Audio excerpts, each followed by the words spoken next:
bem, eu deparei com uma mensagem de Leão Tolstói, um russo, né, que viveu na Rússia durante o tempo que era dos czares, as czarinas, né, há muitos e muito tempo.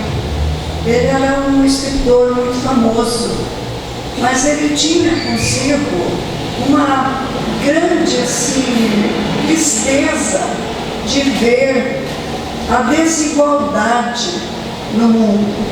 Por que uns tinham tanto e outros não tinham quase nada?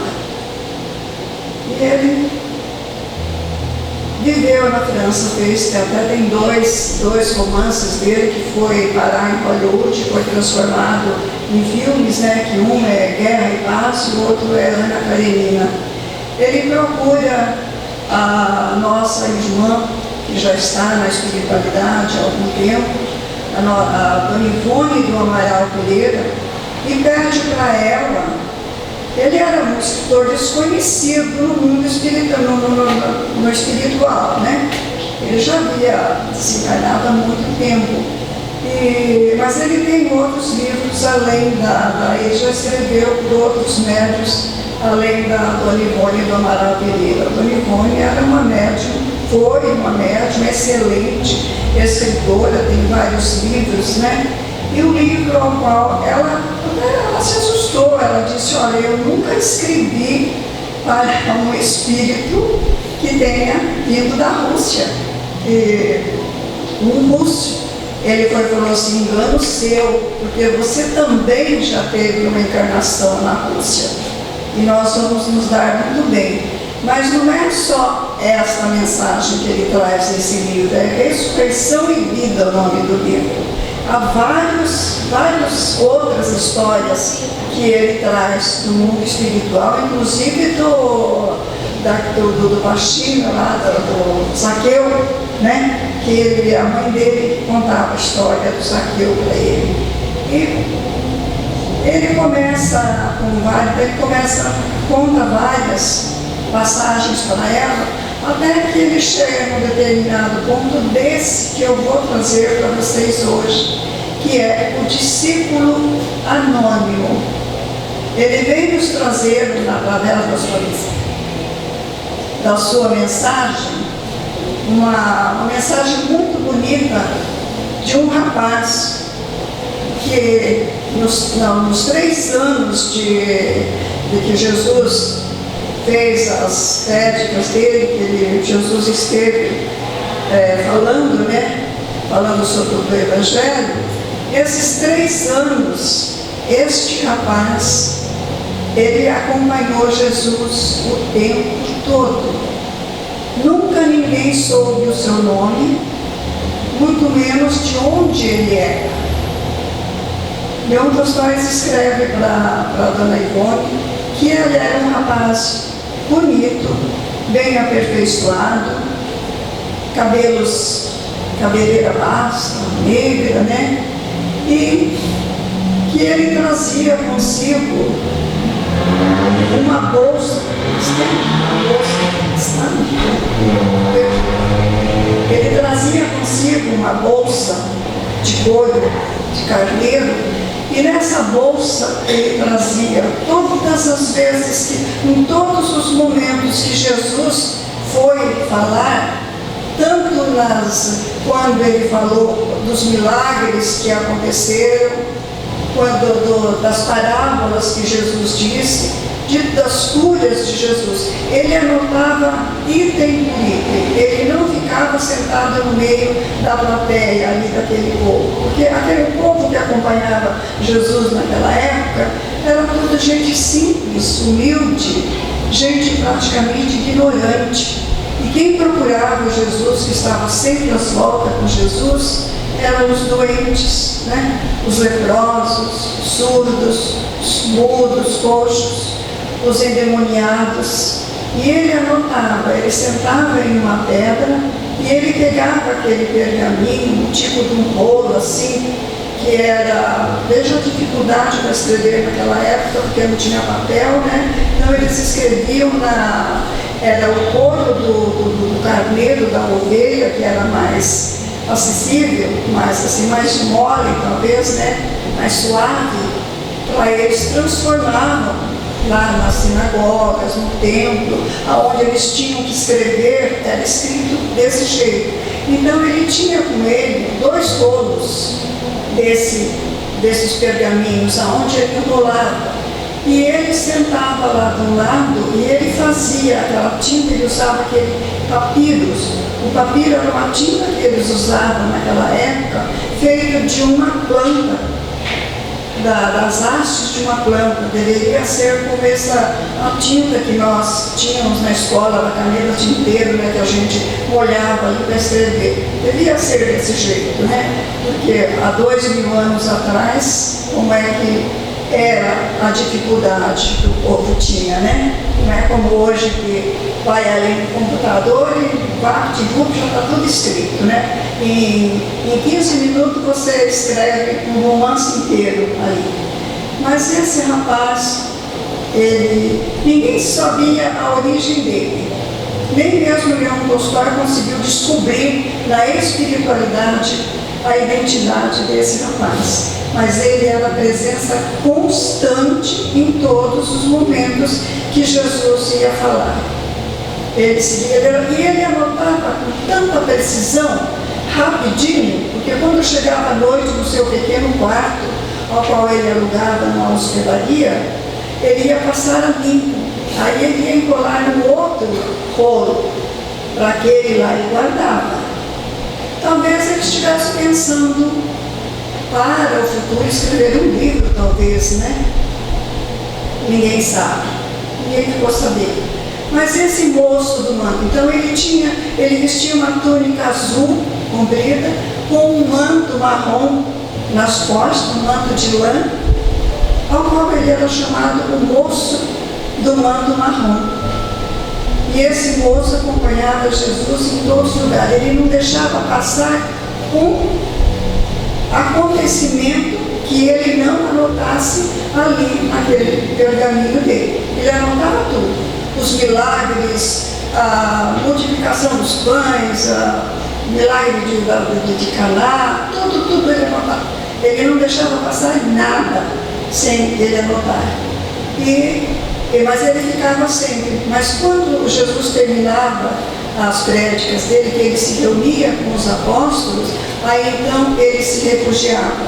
Ele não se aproximava de Jesus, mas ele estava sempre olhando para Jesus e escrevendo.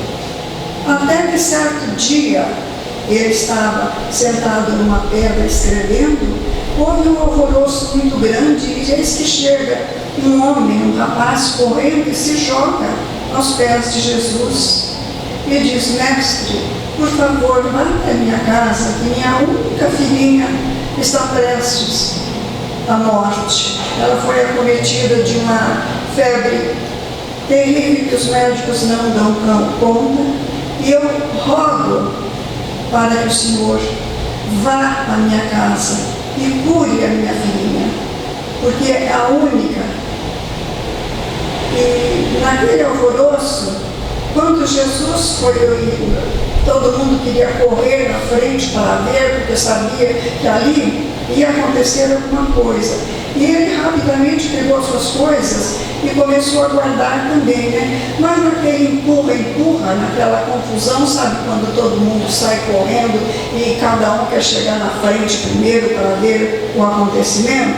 Então aconteceu isso. Naquele empurra, alguém empurrou Jesus e Jesus foi bem de frente com esse rapaz. Ele estava em pé guardando suas coisas, e eis que a túnica de Jesus veio um vento, e aquela túnica de Jesus passa pelo rosto dele, pelo seu olho, bate no seu rosto assim, e aí ele para, ele fica estático com aquilo. Ele se assusta e Jesus para também.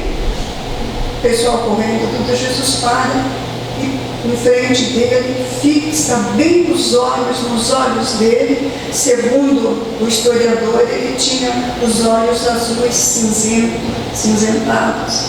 E não houve um diálogo, houve apenas um trocar de olhos, mas aquele olhar profundo que Jesus olha dentro dos seus olhos e levemente com a sua mão diáfana, ele coloca a mão sobre a cabeça deste rapaz. Foi a única aproximação que ele tivera com Jesus. E ele aí então, ele desata em lágrimas, porque ele fica tão emocionado com aqueles instantes, por aquela túnica de Jesus ter batido no seu rosto, ter passado pelos seus olhos. Tem um significado muito especial aí nesse toque dessa túnica. E aí Jesus vai, e ele também vai, porque ele fala, vamos ver o que vai acontecer, mas ele em lágrimas, de tanta emoção, porque ele amava tanto o mestre, que a vontade dele era estar sempre, mas ele sentia que seria incômodo, porque ele não era um discípulo de Jesus. E aí ele chegando lá, ele vê tudo. Jesus entra e quando eles vão chegando na casa de Jairo, o fariseu, que foi buscar Jesus para curar a filhinha dele, eis que vem a esposa de Jairo gritando, não chegaste atrasado, ela já morreu.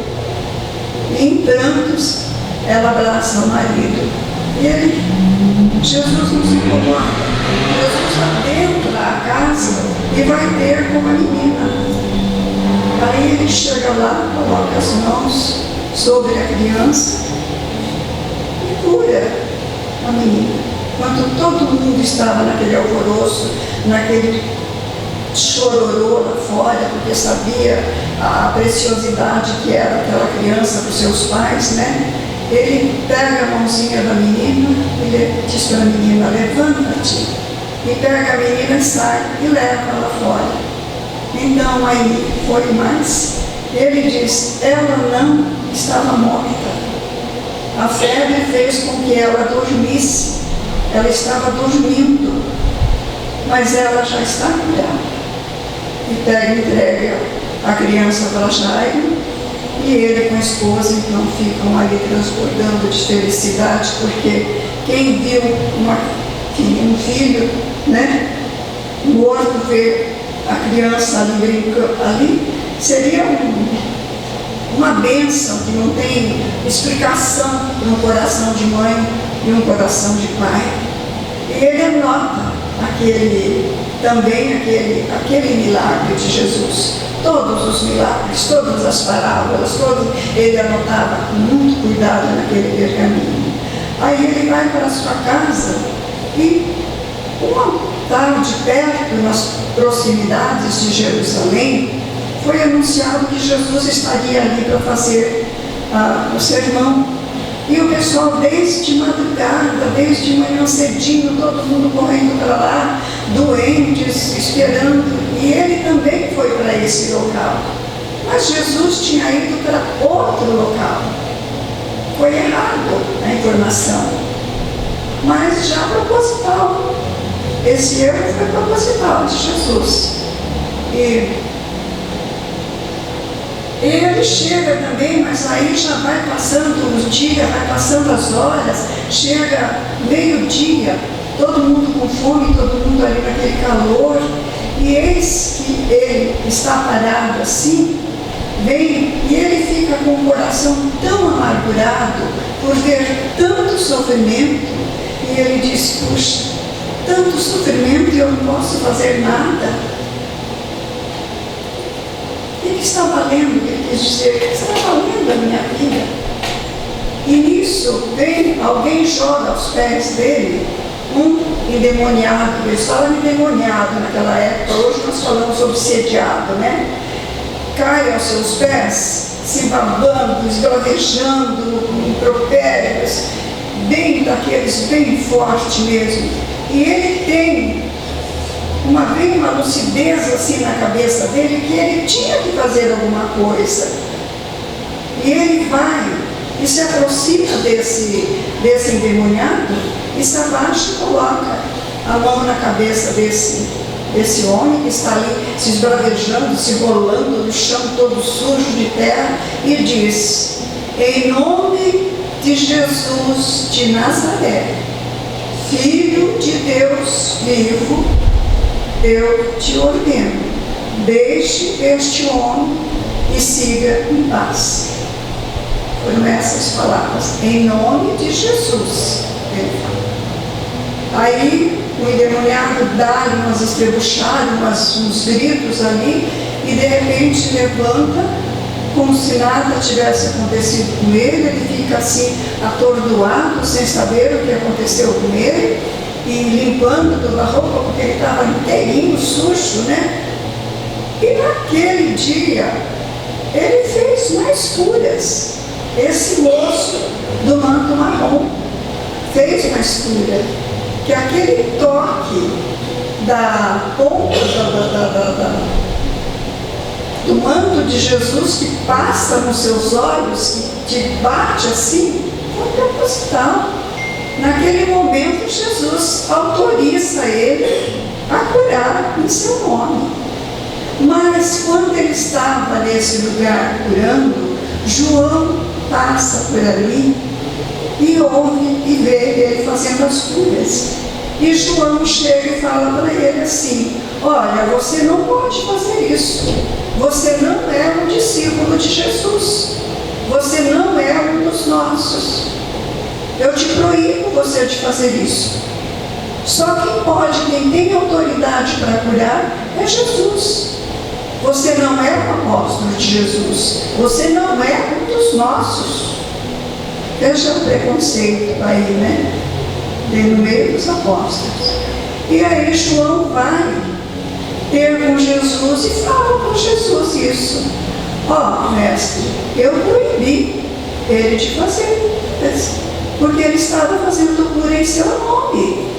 E aí Jesus pergunta: e os demônios saíram? Foram embora? Ele disse sim. Ele tirava o demônio, só que ele falar em teu nome. Aí Jesus fala: João, aquele que fala, que faz a cura, que faz o bem em meu nome, todos que fazem o bem em meu nome, é porque ele tem autoridade para fazer.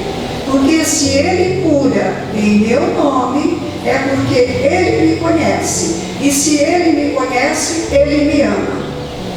Então, eu te proíbo de proibi-lo de fazer o que ele está fazendo.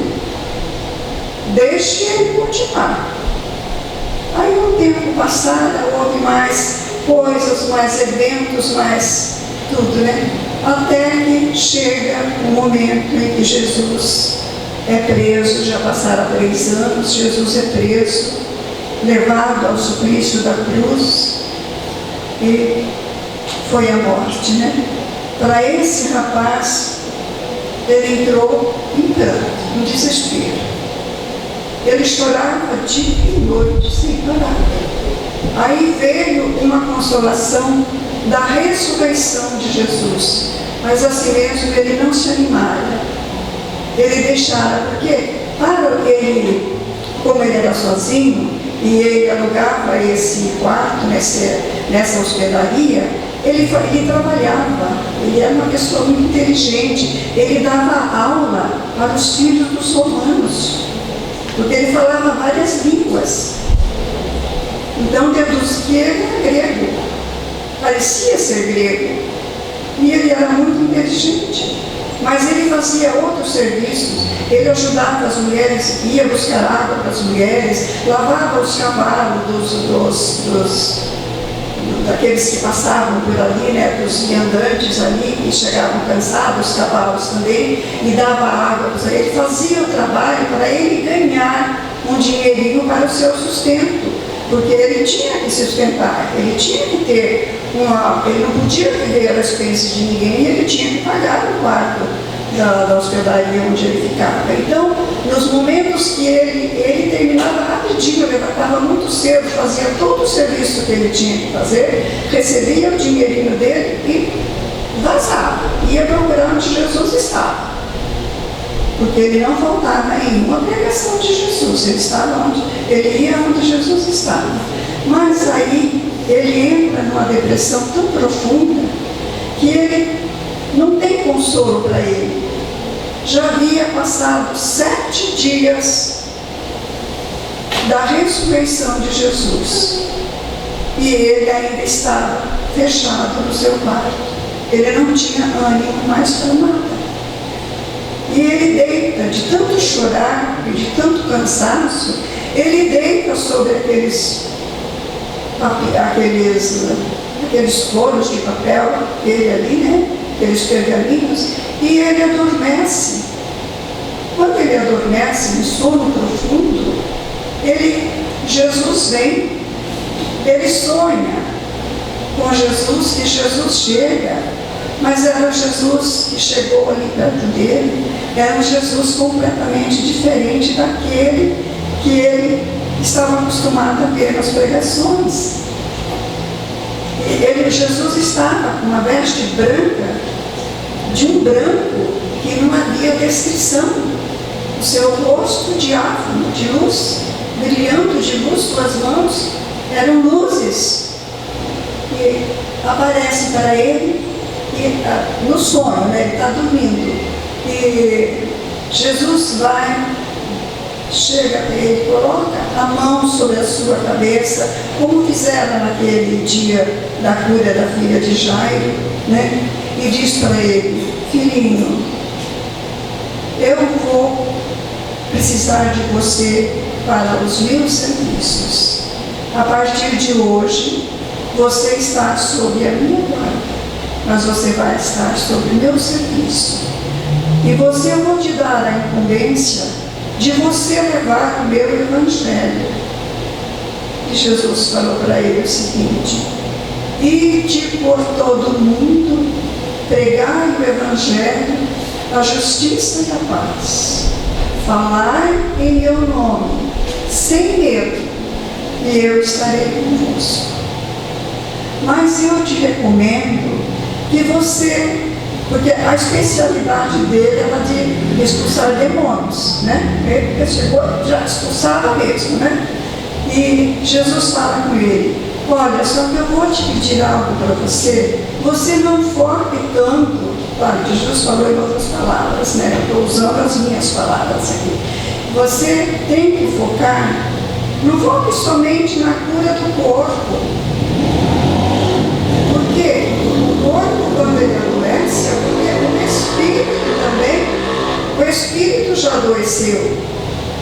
Eu quero que você leve o meu evangelho principalmente para as crianças e para os jovens. Você vai ensiná-los a seguir a boa nova e o meu evangelho. A partir de hoje você está autorizado, mas eu vou te pedir para você focar mais em salvar almas do que salvar corpos. Curar mais espíritos, curar mais almas do que corpos. Porque o corpo sabe que o corpo vai, quando a pessoa morre, o corpo não vale nada mais, né? E ele disse: o espírito não, o espírito precisa aprender. E aprender enquanto é criança, quando jovem, eles aprendem mais rapidamente. Então eu lhe dou esta lição: a partir de hoje você vai sair por todos os lugares, aonde você passar, você vai pregar o meu evangelho. E de repente ele acorda todo assustado, todo suado, assim, que ele vai ficar procurando, pensando que Jesus está por ali, mas Jesus estivera com ele, sim, claro que Jesus estivera com ele. O desdobramento dele, quando ele estava dormindo, ele teve esse encontro com Jesus. E aí então, ele espera o dia amanhecer e ele pega a sua sacola, e dentro da sua sacola ele tinha um pífano, que é a flauta, né? Hoje naquele tempo eles falavam pífano, mas hoje nós falamos flauta. E ele era um exímio tocador de flauta. E ele vai em Jerusalém, perto do mercado, afastado um pouco do mercado, onde tem uma grande árvore. Ele senta ali e ele começa a tocar a sua flauta, aquelas melodias. A melodia ia pelo ar, como se fosse algo suave, assim, tocando o coração das pessoas. Aquela música dele foi atraindo quando ele viu. Primeiro veio as crianças, logo veio os jovens, e todas as pessoas que passavam paravam para ouvi-lo. Quando ele via que tinha um público já mais ou menos para ele falar, ele começava a falar do Evangelho de Jesus. Ele começava a falar tudo o que ele havia ouvido de Jesus, mas na maneira dele. Ele falava em nome de Jesus. Ele pegava as parábolas e ele transformava em história para as crianças. E ele dizia assim para as crianças: vocês querem ouvir uma história do príncipe que saiu do seu reino e desceu até nós para salvar os sofredores? E aí, crianças gostam de histórias, né? E as crianças ficavam embevecidas. E aí ele transformava as parábolas em histórias para que as crianças e os jovens, assim com tanta sutilidade ele falava, que eles entendiam, apesar de eles serem iletrados, porque naquela época quem ia estudar era somente os filhos dos ricos, né? Que iam para as sinagogas estudar. Os pobres não tinham como estudar. E eram todos ignorantes, mas aí ele passa a dar lições para essas crianças de literatura, dos ensinamentos de Jesus, mas sempre batendo em cima do Evangelho. Ele nunca saía do Evangelho. Ele transformava as parábolas em versos e em poemas. E ele falava para as crianças e para os jovens, ele declamava as parábolas de Jesus como se fossem poemas, para que as crianças gravassem melhor. Né? Os jovens também, ele transforma as bem-aventuranças, cada bem-aventurança, ele faz uma estrofe da música dele. Ele transforma as bem-aventuranças em poema e em música. Tanto ele falava como poema, como ele cantava as bem-aventuranças, mas numa sutileza muito tranquila para que todos absorvessem. E as mães então ficavam muito contentes, porque os filhos, quando começaram a ter contato com esse jovem, aí ele soltou a voz. Aí ele começa a falar porque Jesus ordenava para ele. Ele nunca falava com ninguém. Só que o nome dele nunca ninguém ficou sabendo quem ele era. E nem a sua nacionalidade. Mas aí ele solta a voz e começa a falar. Mas ele começa a falar em nome de Jesus. E ele transforma um verdadeiro, porque as bem-aventuranças é dos compêndios maiores da literatura cristã que nós temos, né? São as bem-aventuranças. E ele transforma essa bem-aventurança em poemas e música. E assim ele conquista. Mas ele ficava um determinado tempo num local, quando ele via que aqueles jovens, aquelas crianças já absorviam e comentavam entre eles, que eles já tinham uma noção do Evangelho de Jesus, ele saía dali e ia para outro lugar. Ide por todo mundo, pregai o meu Evangelho, a justiça e a paz. E ele lembrava dessa conversa de Jesus, dessa fala de Jesus. Então ele não ficava muito tempo em um lugar. E ele foi assim a vida dele.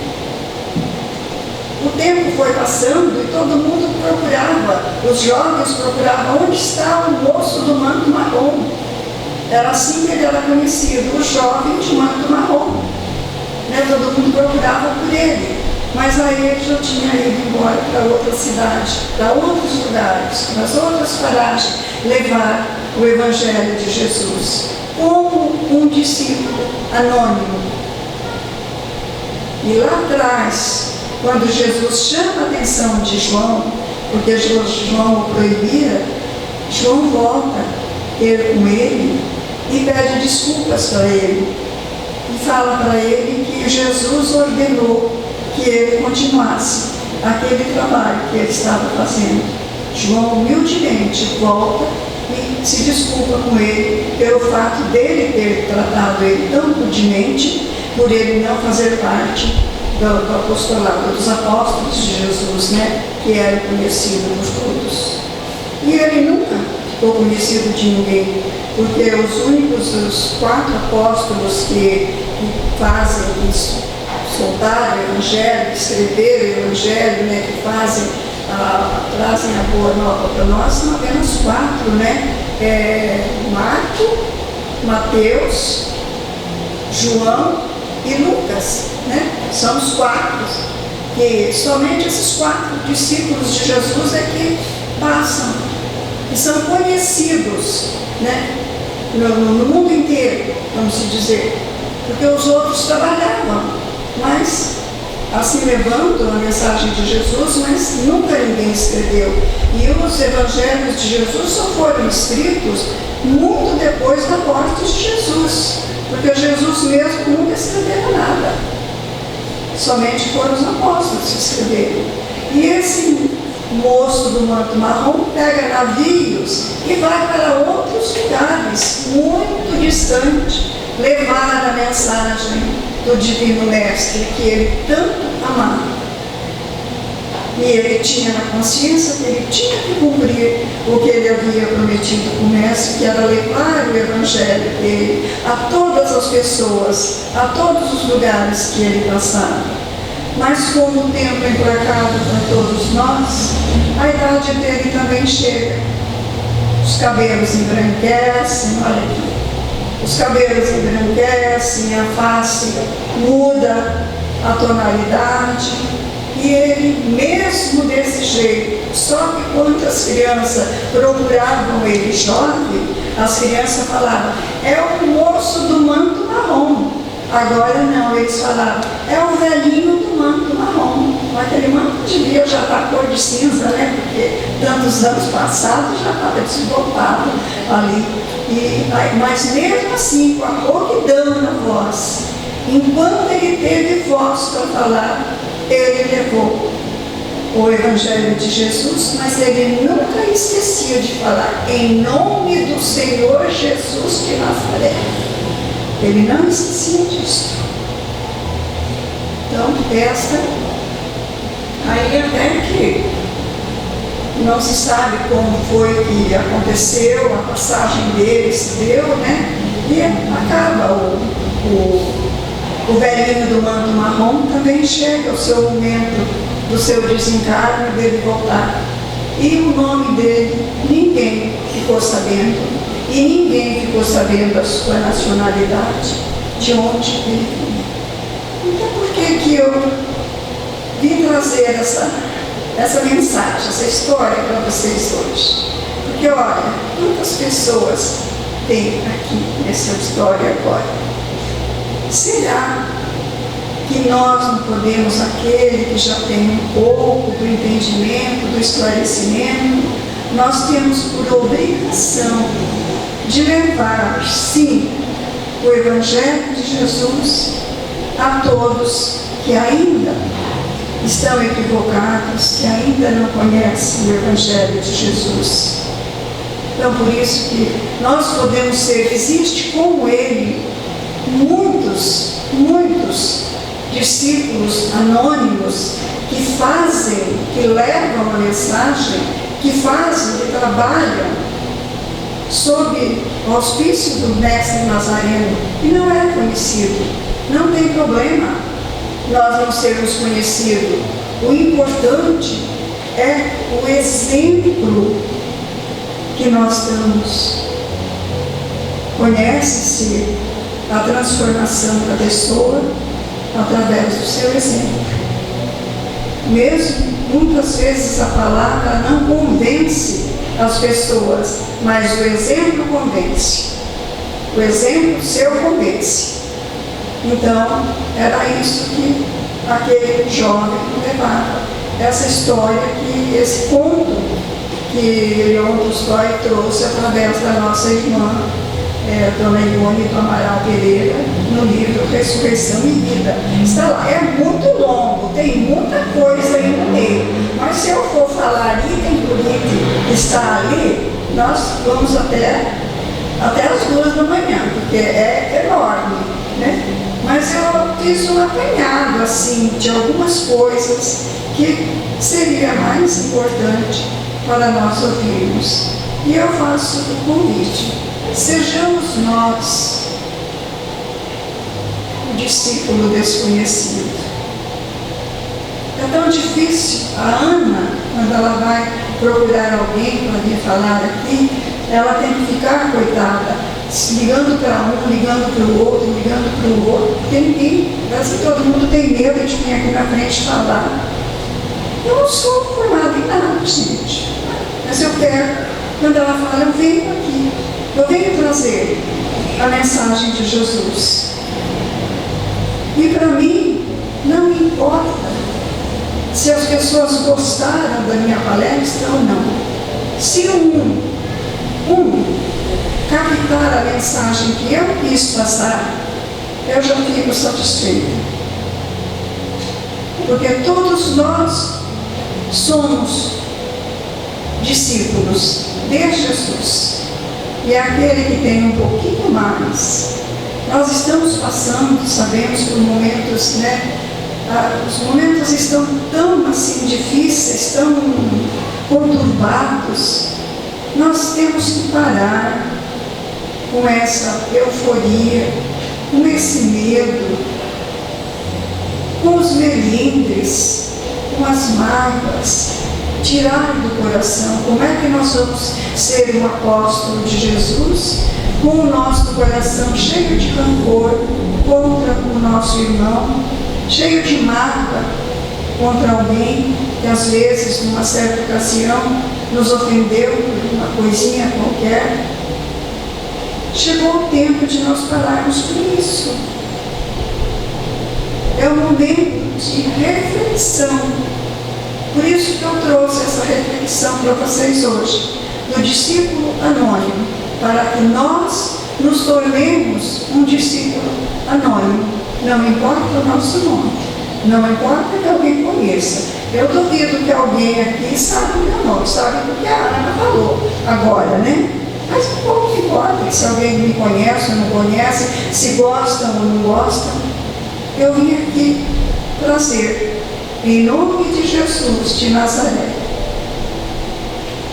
a voz do seu Evangelho.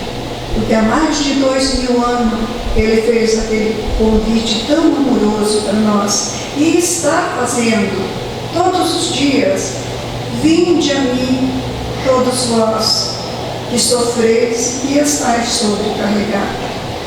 Aprendei de mim que sou brando e humilde de coração, e encontrareis o repouso de vossas almas. É esse o convite que Jesus está fazendo para nós e que nós temos que aceitar. Nós temos que ir até Jesus. Não vamos esperar que Jesus venha até nós. É nós que temos que ir, porque nós somos os precisados.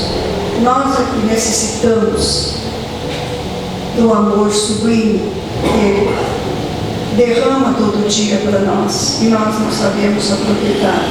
Passamos por N encarnações cometendo os mesmos disparates, os mesmos erros, e aprendendo e falando o Evangelho de Jesus, decorando o Evangelho de Jesus, mas não colocando o Evangelho de Jesus em nosso coração. O dia que o homem aprender a amar a si mesmo e colocar o Evangelho de Jesus na sua vida, porque quando apontar o erro do nosso irmão é muito fácil, mas veja bem, quando eu aponto o meu dedo para alguém, eu tenho 3 dedos apontando para mim. Então chegou o momento em que nós falarmos com isso. de nós voltarmos o nosso pensamento e aceitarmos esse convite do Mestre Jesus. O vinde a mim, que há mais de 2000 anos ele fez esse convite para nós. Então vamos pensar no assunto. Talvez, quem sabe, a hora de fazer a prece de encerramento, alguém da plateia não se propõe a vir aqui na frente, pelo menos a prece, fazer uma prece bem suave, bem tranquila. Será que alguém se habilita? Ou se não, fica por nossa conta mesmo, né? Então era isso que eu queria falar para vocês, do discípulo anônimo. E nós fazer um convite a vocês, para que nós nos tornemos um discípulo anônimo. Não importa como se diz, a fama, não importa querermos ser um Divaldo da vida, a nossa pretensão chegar a ser um Divaldo da vida, nós temos que ralar muito nas pedras do caminho ainda, né? Para chegarmos. Mas nós podemos sim dar um conselho para um amigo, às vezes alguém que nos procura em aflição, a gente pode falar uma palavra amiga, pode desculpar uma ofensa. É isso que Jesus quer de nós, que nós amemos os nossos irmãos. É o mandamento que Ele deixou para nós.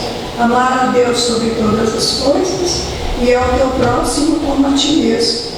Então vamos aprender a amar aquele que está do nosso lado, mesmo que nós não o conhecemos, que ele se torne o nosso irmão. Obrigada a todos, uma boa noite. Agradecemos a Maria Luísa pela mensagem. Acho que fica também um convite para a gente ler o livro, né? E pensar nos nossos atos. Como ela falou, não precisa ser atos grandes. Nós podemos fazer a diferença no nosso dia a dia, começar dentro da nossa própria casa, gestos simples. E muitas vezes a gente não precisa nem falar do Cristo, né? Tem um ditado que fala que falar de Cristo tem um monte falando, a gente precisa agir como Ele. Talvez começar com um pequeno gesto, um gesto aqui, outro ali, até mesmo hoje na nossa geração, nessa época de tecnologia, talvez só deixar o celular de lado, 5 minutos no café da manhã, no almoço, a gente já vai estar começando a olhar o nosso próximo, né? Então, eu convido os trabalhadores, Maria Luísa, agradeço, os trabalhadores para a sala de passe, os que aqui ficarem permanecem em oração. Ouviu, eu levantar a mão, mas a Ana ouviu, estava sentada aqui, eu lá atrás, ela ouviu levantando a mão, mas é assim que é. E eu agradeço ela por me ouvido. Vamos mais uma vez agradecer a noite que tivemos, os momentos de viagem pelas épocas de Jesus, pelas suas histórias, seus feitos, e por esse anônimo que passou e deixou tanta coisa, mas não passou esquecido talvez aqui no mundo físico, mas não lá no plano espiritual, nas lembranças do Tolstói. Eu, há algum tempo atrás, eu já li essa história também. Não me lembro do detalhe, porque de fato faz muitos anos que eu li. Preciso rememorar. E vamos então agradecer por tudo que recebemos, o fato de estarmos aqui mais uma quarta-feira, em paz, desfrutando dessa fraternidade, desse ambiente tranquilo, e possamos voltar para casa imbuídos disso tudo. E eu gostaria de fazer uma prece diferente. Eu vou fazer a prece das fraternidades, que é um momento que nós estamos passando muito, precisando muito aqui. A prece diz assim: nosso divino Mestre Salvador, fortalecei-nos e purificai-nos, para que possamos lutar contra as forças do mal que tentam dominar o mundo. Veneráveis mensageiros celestes, auxiliares de Jesus, Fortalecei-nos e amparai-nos para que possamos lutar contra as forças do mal que tentam dominar o mundo. Pai nosso, Criador nosso, fonte eterna de amor e de luz, fortalecei-nos e amparai-nos para que possamos lutar contra as forças do mal que tentam dominar o mundo. E assim, agradecemos e vamos todos em paz. Boa noite.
Música